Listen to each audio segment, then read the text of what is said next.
Going into Chicago Fire Season 14, Episode 3, we have a lot of questions regarding Vasquez, and a lot of worries about Firehouse 51. Getting some information doesn't take long. Vasquez is shown standing in line at the beginning of the episode, most likely to visit his father in prison. The visitation is over, though, according to a message over the tannoy. Vasquez starts, of course, and we cut right to Pascal answering a phone call. Although he seems unsurprised, he is irritated. We find out at Stella and Severide's house that Severide has been able to establish a fast connection with Isaiah because of the video games. Stella finds it difficult to relate to their foster child and feels envious. Will she and Severide have issues as a result of this? When she learns that a pen burst on the bed, she has an opportunity to connect. Stella believes she should go Isaiah shoe shopping after he attempted to tape his sneakers together. A deeper meaning behind his association with the shoes. In Episode 3 of Season 14 of Chicago Fire, Where is Mouch? But Vasquez had nothing to do with the summons to Pascal. Mouch's absence from the episode can be explained by the fact that engine was being pulled and that he and his team were called home with only 2 hours' notice. The rest of the team will be under stress, though. Actually, the first call is for an AMBO-related accident. Violet is obviously concerned about the driver in the AMBO, and I can't help but think that this is a larger issue to draw attention to the risks associated with working longer shifts. Pascal has chosen to go to City Hall to speak with the deputy district chief, since he is upset over losing engine. He refuses to allow this to become the standard. Hebrew Pascal's mission starts to gather information in the meantime, and he turns to Annette from the first episode to find out what's happening. She doesn't respond right away, since she prefers to meet with him in private to talk. Next is Vasquez's quest to determine the duration of the prison's lockdown. Novak is there to witness his dissatisfaction when he doesn't receive answers, which makes him upset. She notices the visiting label on his shirt when he puts it on, but she isn't questioning him at the moment. But when she's summoned into the break room, it's not as if she has a chance. Is able to take Isaiah shopping after shift change. Although it's not so simple, a store clerk determines that he wants shoes that are identical to the ones he currently wears. It is just what Kid needs and what Isaiah desires. Kid wants to help because it's obvious that Isaiah hasn't had much assistance with basic needs in a long time. Pascal receives a proposal.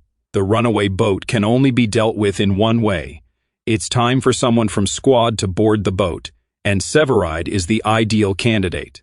Naturally, Kid finds it difficult to watch, but she has faith that her husband will do everything in his power to preserve lives. Violet and Novak are able to investigate the medical situation once the driver has returned to the ground. He had low blood sugar. Before leaving for his meeting, Pascal commends Severide for his behavior, which is strange for him. Kid visits Severide to express her want to see if they may develop a bond by taking Isaiah to see his mother alone. Severide will support that, of course.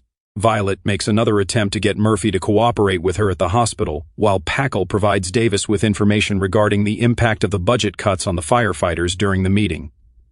More bad news. 6 battalion chiefs will be let go as a result of some battalions being combined.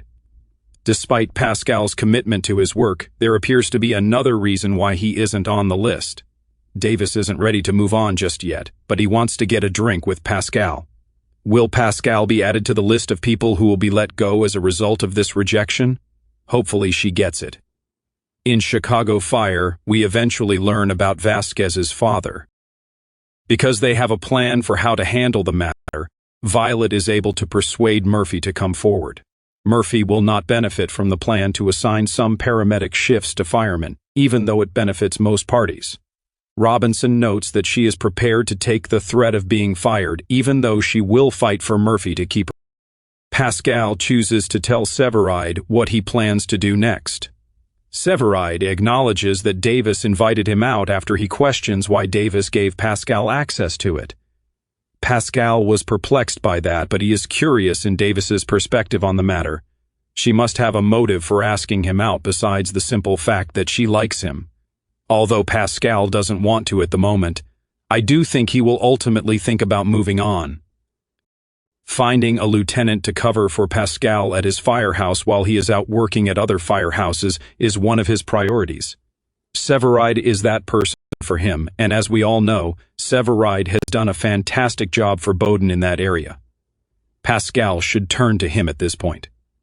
Hebrufi Vasquez's acquaintance provided the case file in another location. Additionally, he provides information about Vasquez's father's upcoming parole.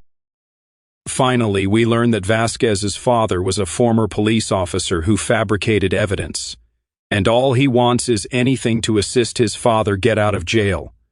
However, the file will not contain anything. That's what the friend believes anyway. Kid and Isaiah wait to visit his mother as Chicago Fire Season 14, Episode 3 comes to a close. When Kid is called over by a doctor, the time spent bonding over some awful dad jokes is interrupted.